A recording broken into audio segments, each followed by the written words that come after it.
First of all, my name is Nick Morales. I'm an editor here at bikepacking.com.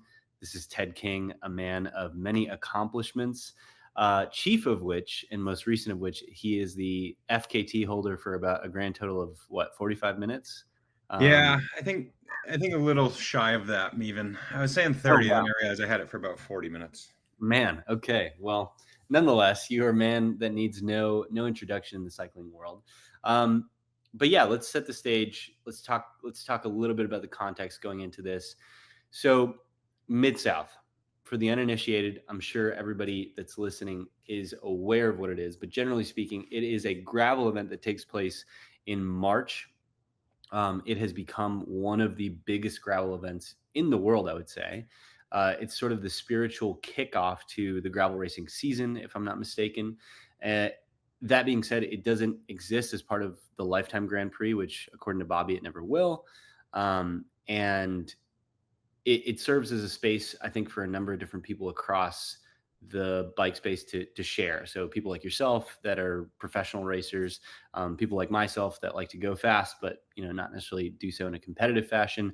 And then also, sort of as an industry gathering point at the beginning of the season, if I'm not mistaken. So you headed into Mid-South 2025, having gone a fair few times yourself, but you headed in with a little bit of a different plan, if I'm not mistaken. Yeah, it is the season kickoff for all intents and purposes for sort of a nationwide draw. I mean, obviously, if you live in warmer climates, you've probably had a couple of gravel races by this time in the season, but it really is just this early season mecca. And it was going to be my first race of the year. Yeah, I mean, we can at that point take the story in two diversions. The first being the plan was to race. The plan was to be at the Expo on Thursday and Friday and race on Saturday. And then I was going to take part in, I hadn't really publicized it because for a variety of reasons, a chief of which is the weather can be crazy. And if the mud and rains hit, then it's not even worth going for a bike ride, let alone pursuing an FKT. Yeah. And but then the follow up to that is it was dry as a bone, which is part of the issue because then there were wild winds on Friday, which quickly blew a wildfire out of control, literally. And so ultimately, Saturday's Mid-South was canceled. Right. So And before we get into that, you because I was unclear on this, you intended to ride the Mid-South 100, which again, if people don't know, the Mid-South started as the land run back, I don't know, maybe a decade ago at this point, or over a decade ago at this point. But it has always been a 100-mile gravel race, or that has been the primary event. They have smaller distances. Bobby has added now a marathon or a running component that takes place on the Friday. that So, actually precedes, my understanding is the run precedes the bike ride. oh, wow. Okay. I I didn't know believe that. that's the case. Okay. But yeah, So it's the a whole weekend affair for sure. right. Yeah.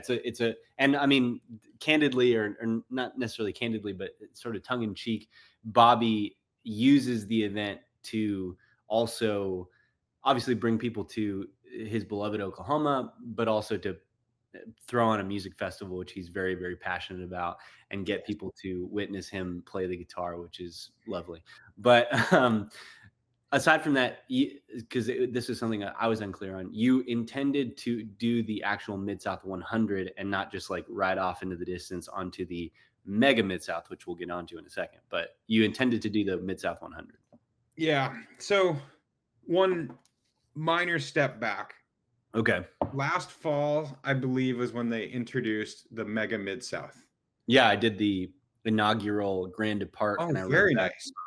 I wrote about it for our site, and I Super was cool. at the inaugural Grand Depart, having never done a Mid-South, an Yeah. actual March Mid-South, and I had always sort of resonated with the vibe and what they had put out there. But then when they put out the series of Mega Mid-South videos, which is fantastic, you can go watch it on YouTube.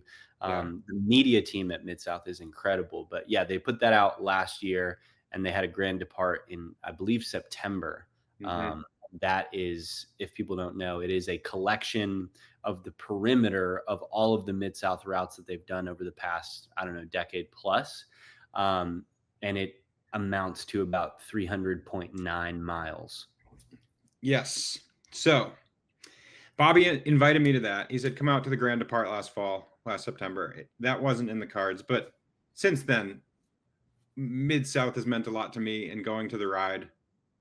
I mean, I knew it was inevitable that I was going to do the mega. I had a plan to do it 1 week prior to Unbound. Prior to Mid-South. I was going to do it the Saturday prior.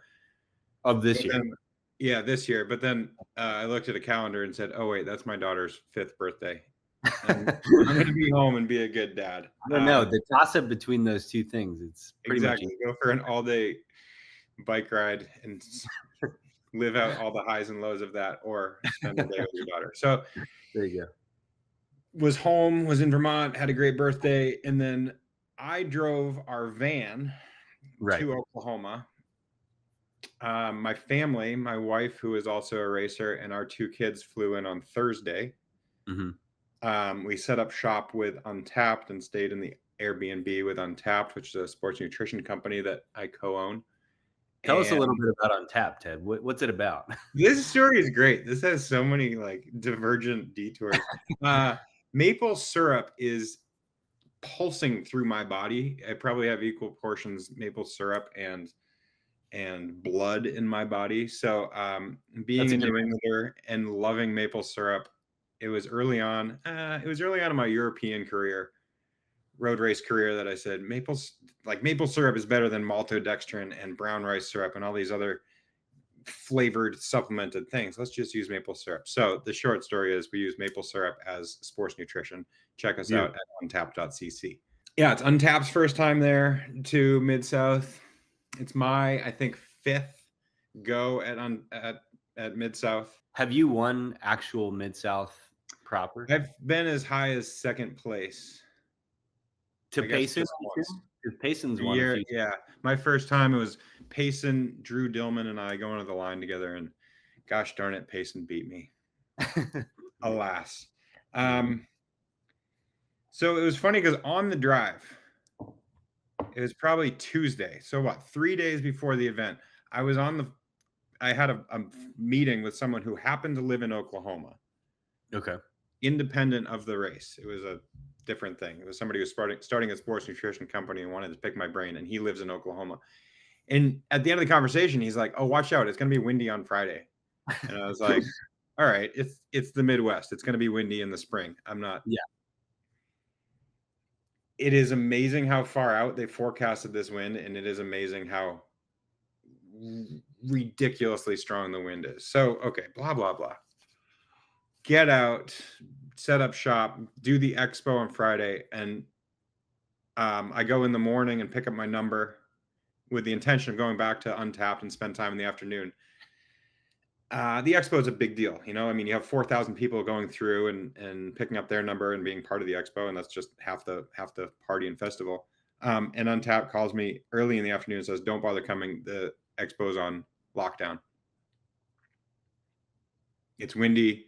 Tents are being flipped over. Porta potties are blowing down.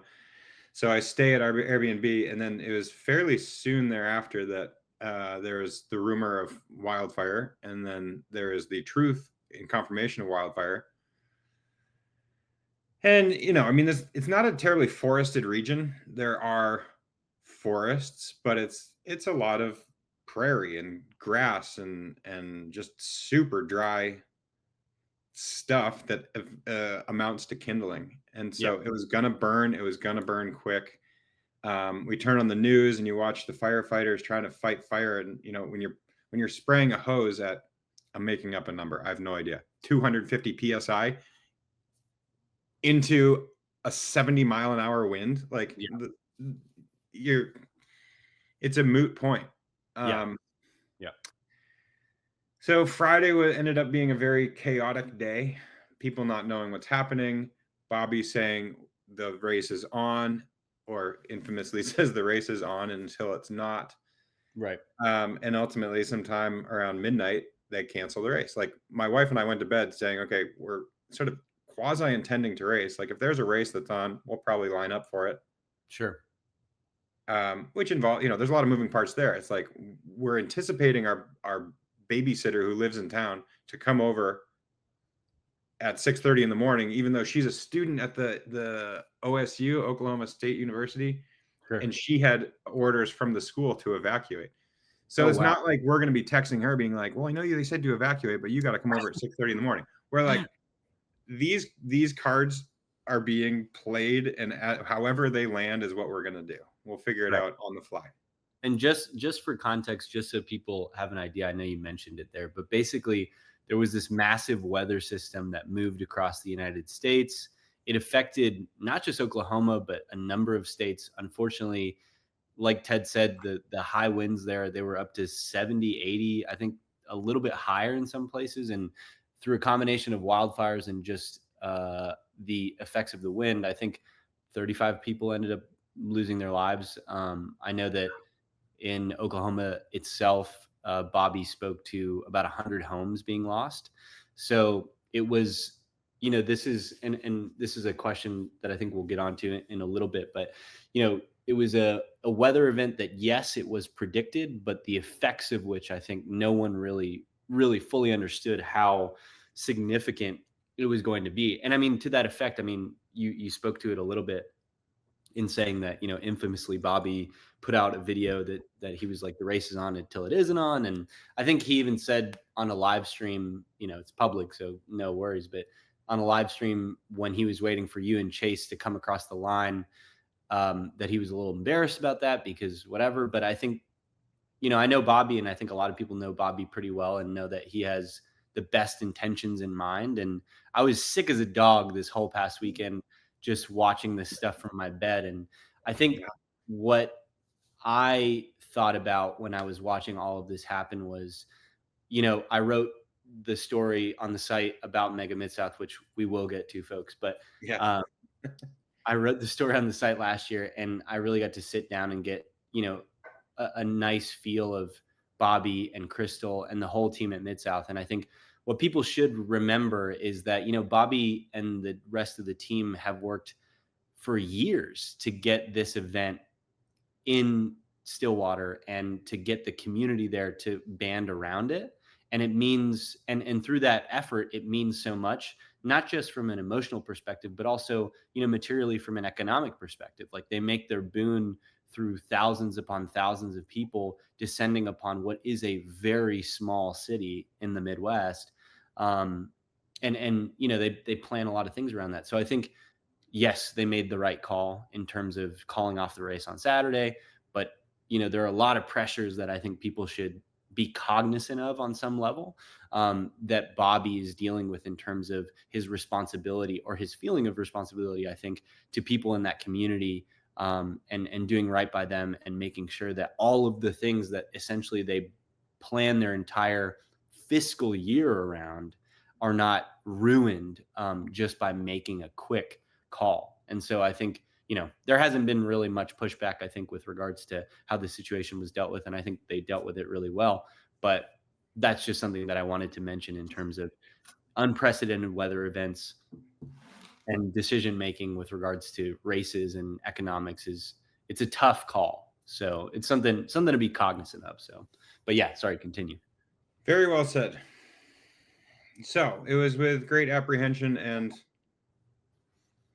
not knowing the right call. It didn't feel like there was going to be a right call until ultimately, yeah, it was canceled and people said, "Great." Yeah.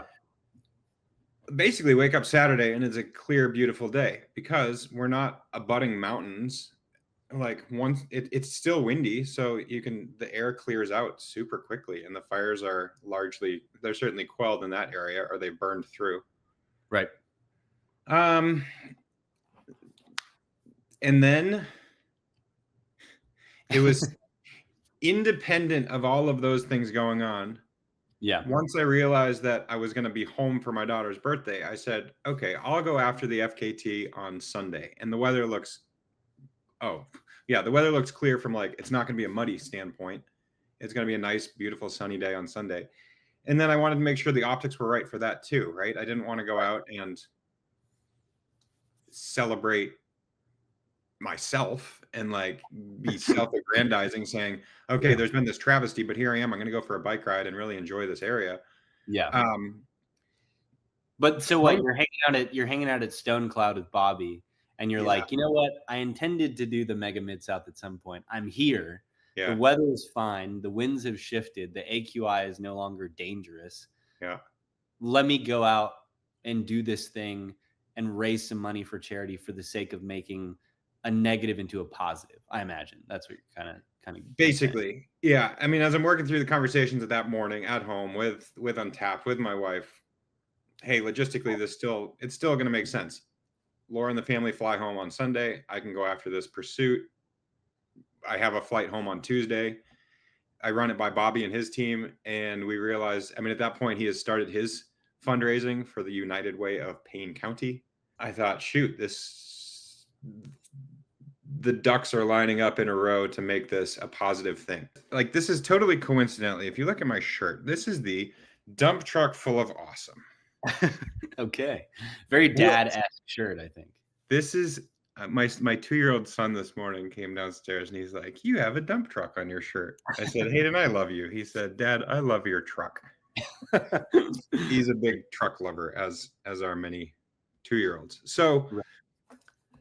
I have done a whole handful of bike rides, big, long sufferfests that I turn into benevolent causes and fundraisers.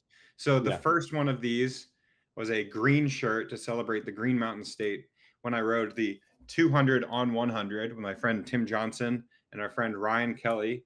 Tim Mhm. Johnson was a pro cyclist at the time. I was a pro cyclist at the time. And our very amateur friend Ryan Kelly joined us. And over the course of this, 12-hour, 200-mile ride, he gets to the end and he said, "I feel like I've been run over by a dump truck full of awesome." There He you go. created a video in, I think, 2013 of this. And I don't want to say 2013 precedes YouTube, but as a testament to what the state of affairs is, we published it on Vimeo and got Okay. like 35,000 views in 2013. Right. Made these shirts and ended up selling something like $8,000 of profit from the shirts that we ended up giving to food banks across the state of Vermont, because it was right in the aftermath of Hurricane Irene. Oh, And wow. Vermont got devastated. And it was the same thing. It's like, we're going to do this really fun ride. At this point, it was probably, I don't know, 8 months later after Hurricane Irene. So Okay. it turned into a really fun, self-fulfilling thing, and then also benevolent. Same thing. This is the 200 not on 100. We rode a different route. This we said it sold another $5,000 of these blue shirts and made the donation to Colorado, because in about 2014 or 15 they were suffering the effects of some wildfires. Hmm. Okay. So to that point, then let me ask you a question Yeah. that I had for later, but I think works quite well now. I think you said something either on an Instagram comment within the posting of the Mid South cancellation, which is, good call. But then you said something about, unfortunately, this is the new normal. Um, I think within, the greater context of everything that all of our bike events and our jobs and our day-to-day lives exist in, like, obviously there's a lot going on in the US right now that we don't necessarily need to touch on here, but environmentally, like, the effects of these things are only getting worse. And I feel like when you can correct me if I'm wrong, but you said, this is the new normal, and you're speaking about making negatives into positives and turning bike rides into benevolent causes that ultimately can help people.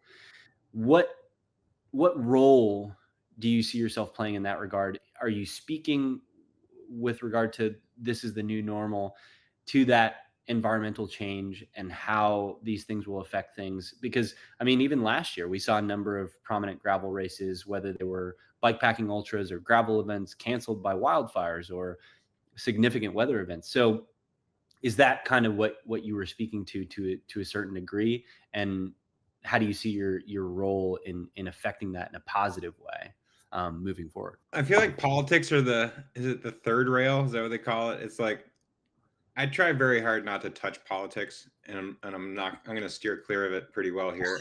Um, Okay. it seems like the once in every 100-year storms are happening much more frequently than every century. Yes. Um, We've had a so few just in the last few years. So yeah, and so those are the new normals that to which I referred in that comment. It seems like there are crazy weather events all the time, and so being ready to pivot as a result of a wildfire or smoke or AQI or crazy floods, whatever it is, it seems like that is something to which we need to be accustomed. I mean, I often think like I'm glad that I'm a professional cyclist because in general, if the world's warming, then warm weather makes for good bike riding. Um, as especially in, opposed to as opposed to being a professional skier, right, where yeah, glaciers are gone and ski season's terrible. right. But then I mean, I realize the new normal means a little bit of everything. I'm looking at my buddy Chris Davenport, who's skiing in Japan, and the Japanese snow system this year was out of control. And our Yeah. winter here in Vermont was the best winter we've had in a long time. So Oh, nice. Okay. from a good snow perspective. Oh, great. Okay. So yeah, it was basically like to be. It seems like these weather events are having more frequently. I don't know how to prepare for it, but let's be prepared to be prepared. Gotcha. Okay.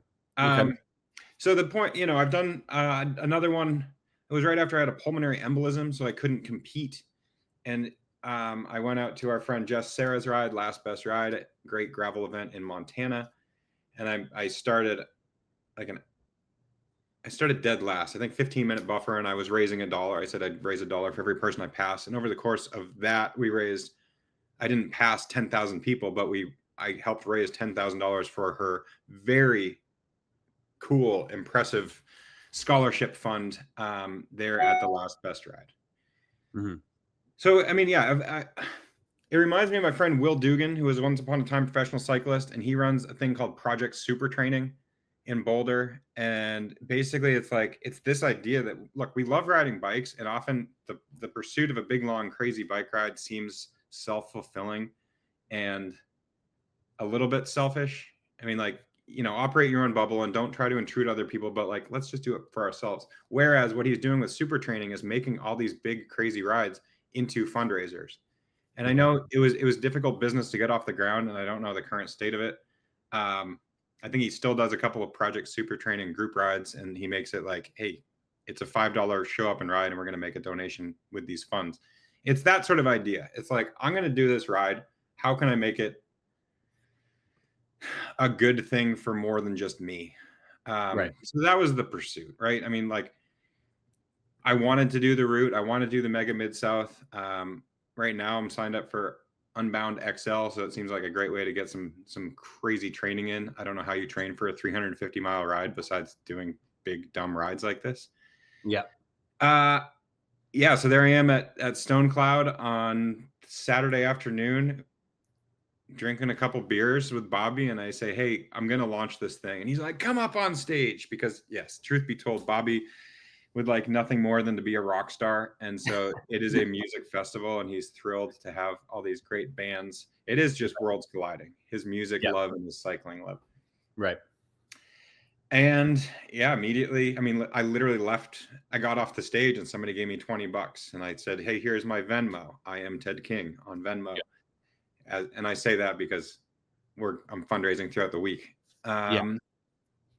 And money starts pouring in, and it gets on social media and a whole bunch of views. And so at this point, I think I'm just shy of $6,000 raised for, again, the United Way of Payne County. And I've said it a few times, I love their byline. It is confronting the greatest challenges to our community and figuring out a way to overcome them.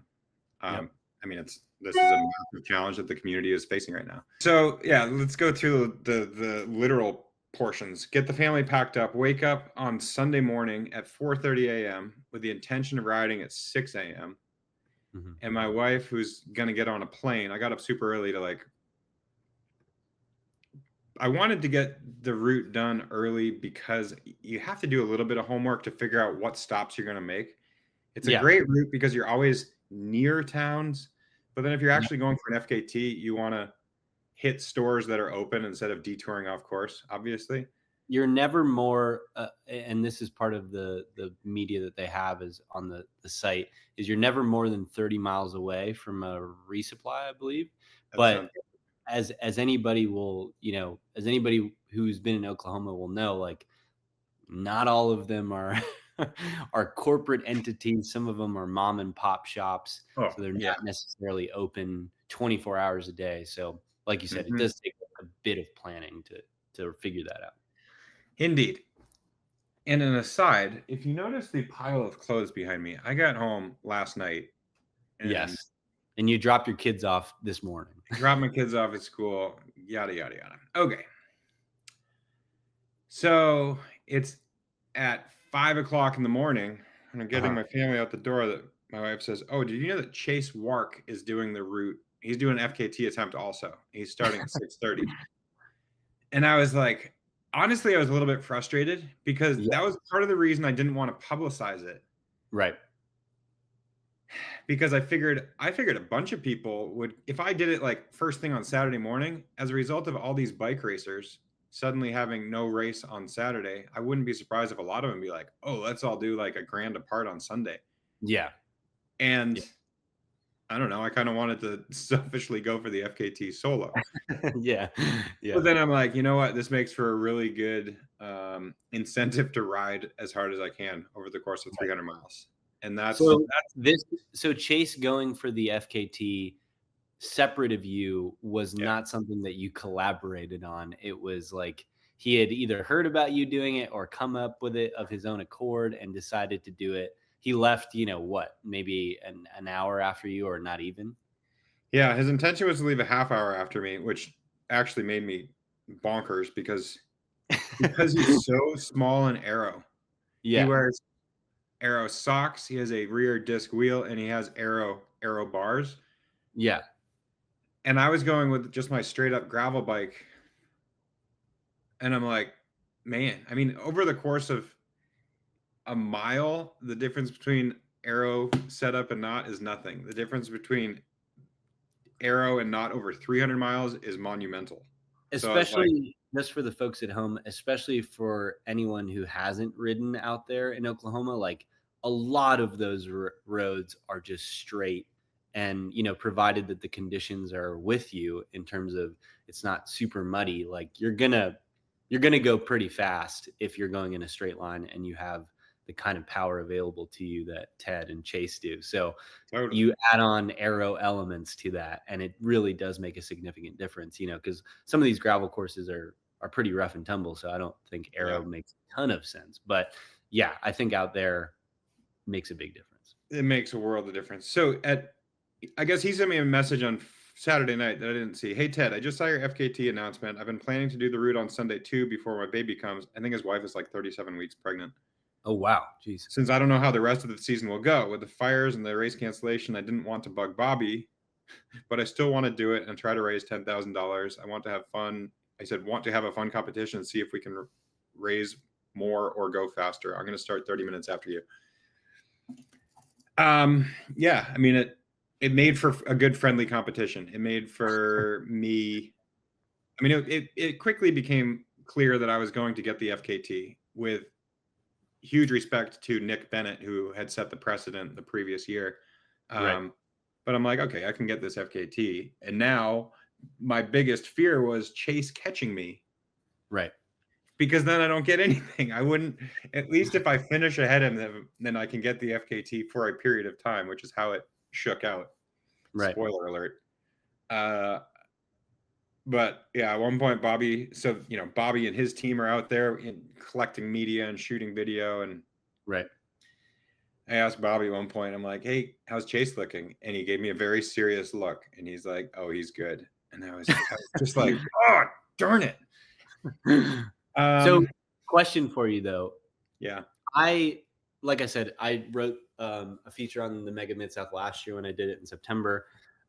Most people, there was one guy that kind of did it the way that you did it. He's not you or a professional rider per se. He was honestly just a random guy from Texas that like didn't really stick around before or after, but he just rode straight through.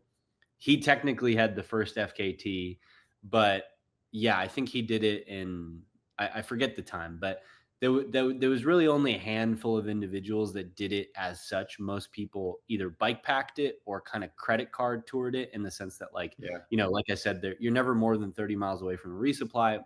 You could not take bike packing stuff and just stay in a hotel. There's plenty of options at small towns in between. But to my knowledge, you had not completed over what 250-mile single day ride prior to this. So when you were looking at the course, what made you think, or what made you strive toward that goal and being like, well, I could just do this in one go? I did the first ever VTXL, Okay. which is it's very similar. So the 200 on 100 is the 200-mile route on Mhm. Route 100 that goes the whole length of the state of Vermont. Right. And then, A very long state, not a very wide state. yeah, exactly. It's a tall state. Right. And then at some point I become connected with Joe Cruz, who lives in this general region. And I was like, hey, Joe, do you know of a 200 on 100 that's on dirt? And he kind of dismisses it. He's like, no, not really. But then he reached out probably a week later and he's like, but I've crafted this. And he That created a sounds dirt. It was so Joe. And that is a 315-mile ride, the length of Vermont, on something like 93% dirt. It's a like okay. beautiful ride. And I did that, I think, right in the smack heart of COVID. Okay. That was like a 22-hour push. So my point is, I've ridden that kind of distance. I've Okay. done Yeah, a sorry. single 300-mile ride. Okay. Just one though. Just one. Okay. Well, yeah. And then I did the VTXL over the course of 4.5 days Okay. since the initial 1 day push. And I was like, I have no idea how I did it. But okay, knowing that the topography of Oklahoma, albeit it is not flat, but it's not massive Not climbs. yeah. It's just a series of Hills. 550-foot hills. Yep.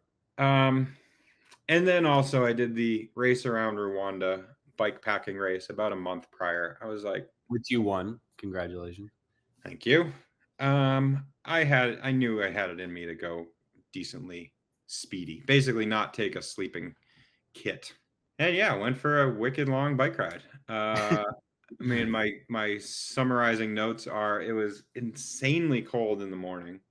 The Yep. sun rises at 7:30, and I tried, you're trying to dress. I think it was probably 20. I saw as low as 25 degrees for a good portion of the first 2.5 or 3 hours. And I'm dressed in Right. such a way that I also need to anticipate it being 60 degrees and not carrying a lot of clothes throughout the day.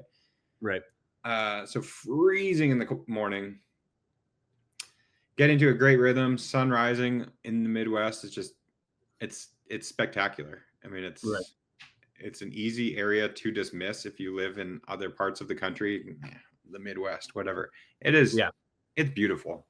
It really is. Yeah. And the whole route is beautiful. Like, think I yeah, think when I did it, I keep referencing it, but people can go check out the feature. But it's like, it is distinctly beautiful in not just the dirt roads, but there are a few sections of that ride that dip into different parts of Oklahoma that really are distinctly beautiful, and you understand why Bobby is so passionate about that portion of the country. mhm, And yeah, it really is a beautiful ride. yeah. And anybody can take it on. I mean, there are some sections that keep you on your toes, but it's not a technically challenging route. No. Yeah, no climb is going to take you more than 2 minutes. Yeah. So it's totally achievable, and Yeah. it's a blast. I talked to somebody the subsequent night, because Bobby is just, that is a community. The people in Stillwater ride bikes, and I was hanging out at a party that evening, and I was talking to some folks who, yeah, they bike packed it during the Grand Depart. They did it over 3 days, Yep. and just, love it over a day, love it over 3 days. Anybody can take it on. Riding. I'm trying to document it also, because I've sort of self shoot and self edit videos, and this seems like a really fun one to create. So I'm shooting and commentating, and then Bobby and his team come out and yeah, time is just sort of a time warp over the course of this sort of effort. Yeah. Things are largely, from like an FKT standpoint, things are largely going okay. This is, I talked to a physician about this. I stopped a whole bunch during those freezing cold hours to pee, Uh-huh. and I did pee off the bike. I mean, it's like I'm trying to be quick about it, and I'm realizing I'm talking about bodily function, so I apologize. Yeah. But okay, we're at this No. point in our conversation.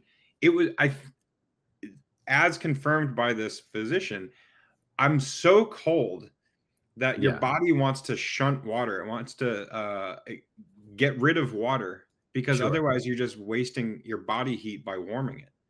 Oh, Like, okay. I couldn't believe, I think I peed 4 times in 3 hours. Yeah, I was gonna Typically say I opt for pretty not that long, but I love a good 7-hour Saturday ride, and sometimes I go almost entirely without peeing. I don't know exactly. what. Well, yeah, and then I'm like, "Shoot, am I dehydrating myself because I'm so dang cold?" Anyway, so that was not advantageous. Okay, how long does it take to pee? A couple minutes, but I'm like, I know Chase is chasing me. I got to be quick. Coming out of gas stations within the next like 2 minutes, I was stopped at trains as like Yeah, I'm watching the thing go down. So right. thinking, shoot, if I had been 30 seconds faster out of that gas station, I wouldn't be stopped here by this train. Yeah, you were stopped by trains, according to Bobby via the Instagram, at least once for, like, 12 minutes, right? He he he did say two, between the two, it's 12 minutes. I had to Okay. go back and look at the math because again, you're in a time warp. Like I looked at my Strava. It was not 12 minutes, But that's but we can lie, Ted. I gave we you an can out. exactly. We can pretend it's 12 minutes. We can pretend it's 12 minutes. It was multiple minutes shy of the difference between what Chase beat me by. So I can't completely blame the train. Okay. Um, blah blah blah. I mean, get through the day. I mean, as the sun's starting to set, I'm like, I got really nervous for knowing how cold and miserable it was 12 hours prior. Yeah. And the forecast had changed. It was pretty cool all throughout the day. It was sunny and beautiful and not terribly windy, given that when it's windy in this area, like the day prior, obviously the fire day, the day after, it was supposed to be epically windy. Yeah. This was a relatively calm day. Everything overall, everything's good.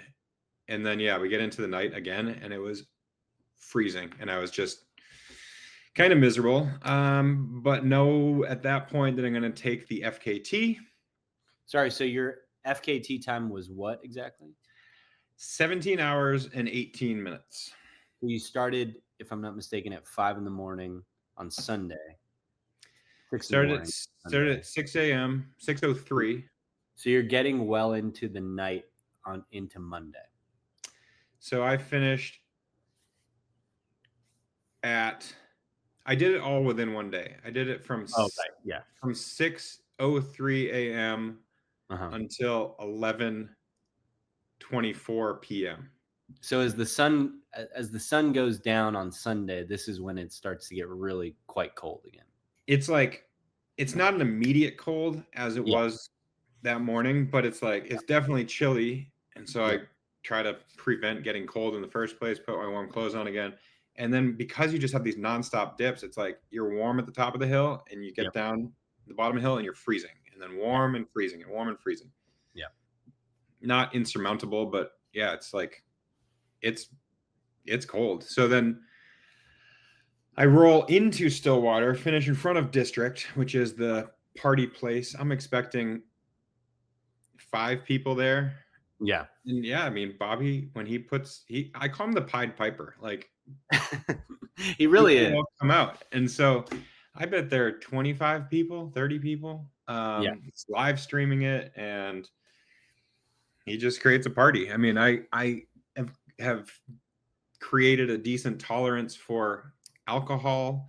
So when he splashes me in champagne and I take a sip, like I felt it immediately. It's so dehydrated, so smoked. Yeah.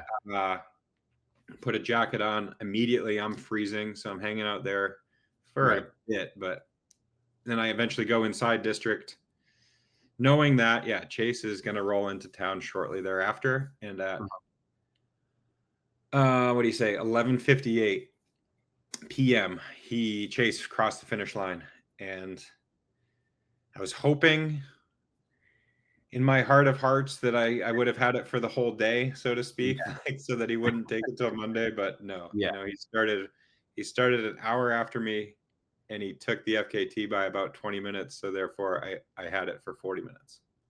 Okay.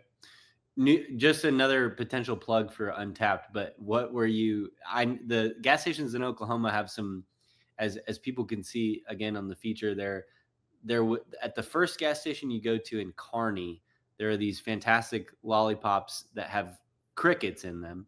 So Oh, there are nice. some interesting things to be eaten in the Oklahoma gas stations, but I assume you consumed absolutely nothing but Untapped for the entire If it were yeah, in somehow. in all of my general bike races, I go in as long as there's no refueling, Uh-huh. like at the side of the if you can pick up the stuff that you anticipate. I mean, my point is I race exclusively on Untapped, and it Okay. works great. We have a great Yeah. lineup of products.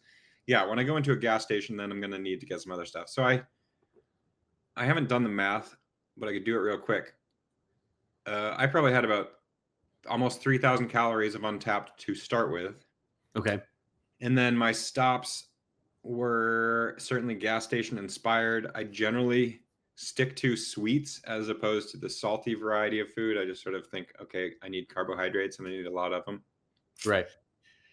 Um, sort of do the candy bar routine.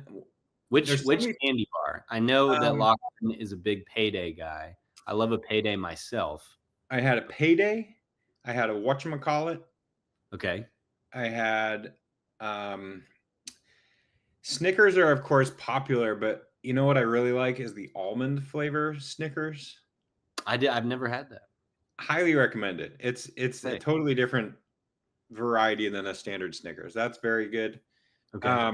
Another realization, so many people like gummy bears, and gummy Yeah. bears are delicious. Yeah. But man, oh man, like you're just chewing and chewing and chewing. I mean, I was deep into Yeah. chewing for like 20 minutes that I thought, why the heck, what a terrible contraption for riding a bike, this gummy Yes. Yeah. bear. I hate to plug the giant that is um, Gatorade, but yeah, I drink a bunch of Gatorade, figure electrolytes and sugar. Yep. Had one Red Bull. You had a Red Bull. I did Okay. because I don't. Not sponsored by Red Bull. No, not sponsored. I don't know. I wanted a caffeine. Someone said, "Why didn't you drink a Coke?" And in general, Coke's pretty big. I mean, I could chug it, but then I'm gonna be burping for a while, and I could pour it in a bottle, but then with the effervescence, it's gonna be like bubbling out of the bottle. So, Yeah. um, those things. What else? What else? That's a decent summary of my nutrition strategy. Okay. So larger scale question for you. I Mhm. think 2 years ago, either last year or 2 years ago, you attempted Unbound Excel. You didn't do it because of a mechanical, if I'm not mistaken. And then you had, I know that there was some potentially mechanical, but also you were going to do the Tour Divide shortly after and wanted to make sure that you were as ready for that as possible. Unfortunately, on the Tour Divide run, you succumb to a bout of rhabdomyalgia, which was unfortunate. It seemed at the time, as someone looking 40,000, 50,000 feet away, that was kind of the direction that you were going in terms of chasing these larger rides and doing sort of, I guess you could call it ultra bike packing stuff, even though there's not a bike packing element to how you were doing Unbound XL. But after the Tour Divide, maybe it seemed like you snapped back to the shorter, faster gravel discipline. Um, is this a potential return to the longer stuff? Where are you on that? How do you feel? ETC, am I making stuff up? Go ahead. No, great questions. Thank you for observing and giving it some thought. So let's go through literally Unbound XL 2023. Yeah. I went after that because I had done 5 traditional Unbounds. Yep. Whereupon I'm awarded the chalice. You get a 1,000 mile club, which like that was my pursuit. After I'd done 2 or 3 of them, I'm like, yeah, let's try this. And you've Uh, won twice or once? I've won Unbound 2 times, 2 times. Okay. and so yeah, I went after the XL, and then I didn't have a mechanical, but it was a muddy year, and It so was it after was the mud year, the it recent mud was it was heinous. Like year. we were Yeah. tromping through the woods, sorry, through the some field. After tromping and tromping and tromping, there was one particular 6 or 7 mile section of purely walking, and I was with 2 other people, and it was just it kind of became so bad that it was funny. Yeah. It's like, okay, this is dumb. And then I had stepped into a hole and did one of those. I didn't hyperextend my knee, but my knee sort of snapped back and it hurt real Yeah. bad. Yeah, knowing a slightly bigger picture, my plan was to go from there and then literally go straight to Canada and take an attempt at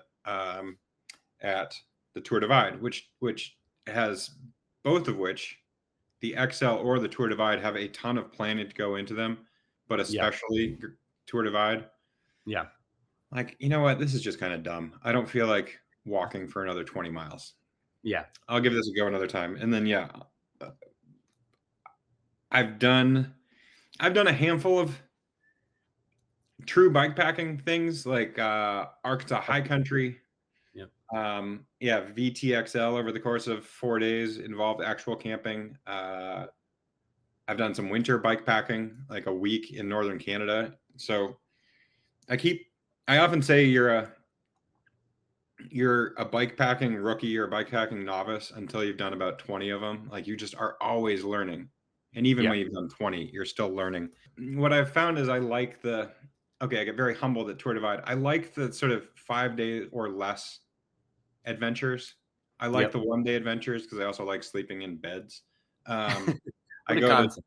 yeah, I like Rwanda because the way that is formatted, like side of the road camping just doesn't exist. So they actually encourage you to sleep in hotels.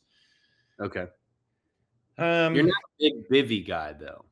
I have bivvies and I sleep in bivvies, but I'm given the option, I will probably sleep in a Plus indoors. you're fast enough to like kind of cut a lot of routes down pretty short to where you don't need to bivy. Exactly. It's Yeah. not quite 6 in one, half dozen the other. Yeah. It's 6 in one and 8 in the other, and I'm leaning towards sleeping indoors. Yep. But then I also like, and what I said about Rwanda and about all bikepacking is like I like being taken out of my comfort zone. And I feel Yeah. like that's what bikepacking is. Like Yeah. the general amenities of life that were provided in everyday living makes for very easy day to day. And it's nice to shake that up every once in a while and be like, how do you handle adversity? Because I mean, adversity is sleeping on the side of the road. Come on, like literally through this route, I'm going through burn zones and seeing houses that have been burned to their foundations. Right. So it's a good perspective check. Okay. Anyway, in 2024, I had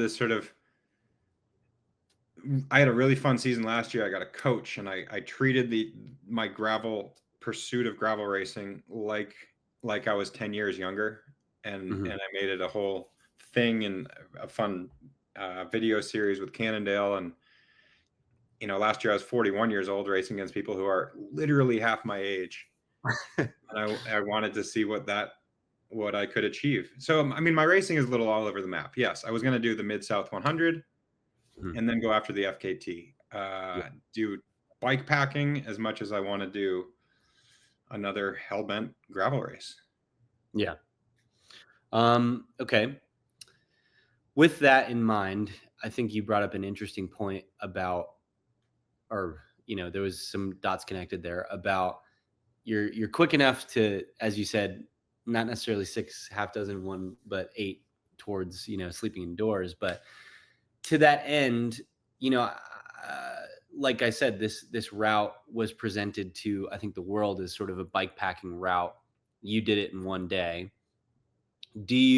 I think there's often this perception that if you're going very quick doing anything, that you're missing out on stuff and you're not seeing everything that you should be seeing and all this other stuff. But as someone that definitely is nowhere near as quick as you are, but maybe a little bit faster than the average individual, I get that sentiment sometimes from some of my friends.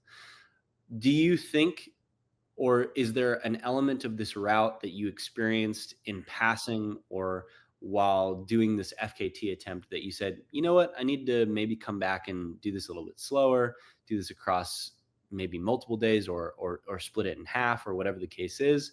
And I mean, what was your general experience of the route? And like, obviously you've done a bunch of Mid-Souths and this combines a lot of them. So yeah, what elements of the route resonated with you, and how is it, how does your experience change, and what do you feel is distinct about the way in which you tend to do bikepacking routes? Near the finish, Bobby's in the car and he asked me, "What's your favorite part?" And Yeah.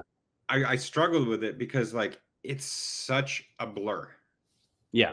It's kind of homogenous in that it's a lot of the same. Yeah. And I don't mean that in any, certainly not a negative way. It's like it's just a lot of this in Yeah. cool hills and beautiful hills, and maybe you're in a open field and maybe you're in a wooded area and maybe the terra firma is hard packed gravel or maybe it's loose gravel or maybe it's one of the chunky sections that he particularly loves, but it is a lot of the same. Yeah. So I loved it over the 300 miles. Hmm. But I mean, I struggled to answer it. I'm like, well, actually, okay, truth be told, my favorite part is sunrise. Like to watch the sunrise, as we've already talked about, is stunning, or to watch the sunset is stunning.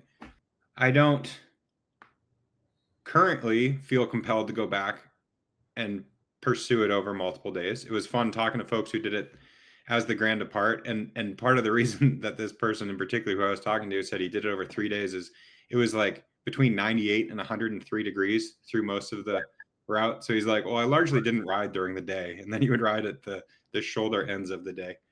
Yeah. Um, I don't know. I thought it just worked out terrifically well. I mean, it's almost as though I would argue that by going a little bit faster, okay, I'm pretty observant. I've got good senses. I can see, hear, and touch. I get to see more over the course of the day, and then I can still rush home and see my family and go to the Yeah. party that night. And my wife is awesome and a huge supporter of these things that I do, Right. and she also is happy when I come home. Yeah. Uh, so it's like my calendar is a little bit all over the place. It's fun to fit in so many different things, and to be Yeah. able to fit this in when I did and how I did, I don't think I would change it. And then Okay. so yeah, also over the course of it was somewhere mid late afternoon Sunday that I knew it was going to be a pretty tight race, so to speak, for the FKT, and then I'm thinking, okay, you know what? Let's make this the fundraising competition. So I go to social media and say, hey, I'm already doing well in fundraising, but like, get after me and help support me because I know Chase is doing the same. I think at this point we are north of $10,000 between the two of us raised, and through continued projects like this, I mean, just getting the word out, it's Yeah. neat to see the change that we can make. At some point there's going to be a fastest time and maybe not but it's in human nature to go faster. I know that you said you don't necessarily feel compelled to go back, and there were some frustrations with regards to Chase starting 30 minutes after you. Yeah, Do you think you could go back and do it faster? Do you have it within you to do that? Like without putting an arrow wheel, which I think is a crime against God, but can I use arrow without bars? putting an arrow wheel on, but yeah. Can I use arrow bars or no? I don't know. Do you want to? Like, I know everybody I has mean, their opinions about that. late, like, okay, as much as they are, I call it an effrontery to style. It just looks terrible. Like they're Yeah. unequivocally faster on a course like this, and late in the ride when you're like sore and been kind of in the same static position, Yeah. for sure it would be more comfortable to drop Sure. down and have an alternative position. Yeah. So without a doubt, I could go back tomorrow on tired legs and probably go faster. With arrow Uh, bars. Yeah, yeah. But right, am I compelled to go back and get myself the FKT again? Currently, no. Okay. But I've often said that about many events, and then you will find me on a start line for that same event somewhere in the future. We'll link any fundraising efforts down in the show notes. People can check that out. Like Ted has mentioned a few times, if you'll mention it one more time, the cause that Bobby was raising for the Wildfire Relief Fund was one with Payne County, if I'm not mistaken. Yes, the United Way of Payne County, There which you go. is confronting our community's biggest challenges and helping to overcome them. Okay. So the way Bobby was doing it is on their website on midsouthgravel.com. It's actually very smart. Instead of making just a generic donation, it was donate $10. So it was Yeah. $10 increments. And they've raised a heck of a lot of money there. Untapped, to make another plug, we do maple creamies, which is something the rest of the world would call a maple soft serve or maple ice cream. That's what we often do at events. And instead of selling them or giving them away the day of, we create a fundraiser and raised almost $800. And what Chase and I are doing is basically accepting money to our Venmo. So again, my Venmo is I am Ted King. Mm-hmm. And yeah, put a little comment of like wildfire relief, and then I will collect all that money. I am certainly not making a profit. And making a donation that way. Perfect. To put the first bit potentially last, your bike setup for this for this attempt? Yeah, I mean it was my bike set up as if I were racing Midsouth the day prior. So a pretty hell-bent bike racer. It's the all-new Cannondale Super X. Awesome, fast, ultralight race bike. What did I have? I had Zip Firecrest 303 wheels. I had Renee Hurst's new Corkscrew 700 by 44, a very fast rolling tire. I had Explore drivetrain. So I had a 48 front met with a 1046 rear. Probably the same thing I would do in most gravel races. You had a 48 front? Yeah. But especially on a course like that, like downhill, tailwind, like you are hitting the 10 every now and again, which is bonkers. You spoke to this a few times, but the riding in Oklahoma is distinctly, I would say, torturous, with no disrespect to the good people there, because you climb only for about, like you said, 30 seconds to 2 minutes, and then you get almost no downhill, and then you're just back to the flats. So I guess the 48 does make sense. But. Yeah, you like the littler rollers because often you can take the speed and roll up on the other side, but yeah, they are rollers in every sense of the word for sure. Right. Bag wise? My buddy Matt Musa runs Moose Packs, a terrific company out of Austin, Texas. So I had their saddlebag. I had their underneath the top tube bag. I had tail fins new on the top of a top tube bag. I had 2 massive bottles of Untapped.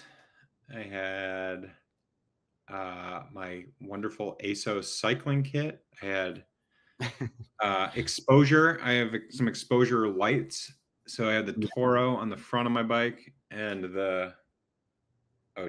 what's the name of it? I had an exposure headlamp.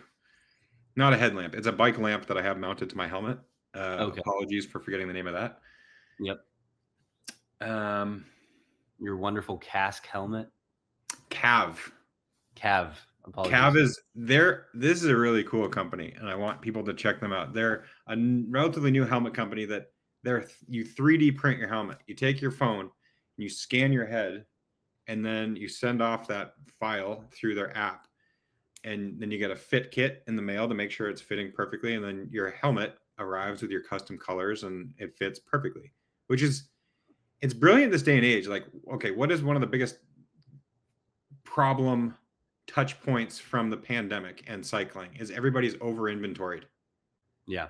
If every helmet is printed to a person's head, 3D printed to that person's head, you're sitting on no inventory. Yeah. Like, it's brilliant, and the helmet fits great, looks great. Aero, it's sweet. The cab happened to be at Midsouth, and we were toying around with I call it a prototype, a yet to be released helmet. They're doing really cool things. Nice. Last question. Any future plans on big rides? I know you got a race season coming up, but any more FKTs you're going for? Any bike packing trips you're going to do? Um, Gravel Doom is on my. I'm going to Gravel Doom, Ted. Which distance are you going to do? The Doom. Why would I travel to Arkansas from North Carolina in a Tacoma and not do 400? And I'm doing it single speed. So sounds like you should also do it single speed. Glutton for punishment. Well, okay. So I haven't said if I'm doing it or not. Well, basically, my plan was to do the 400, which is the Doom. It's 417 miles with 44,000 feet of gain.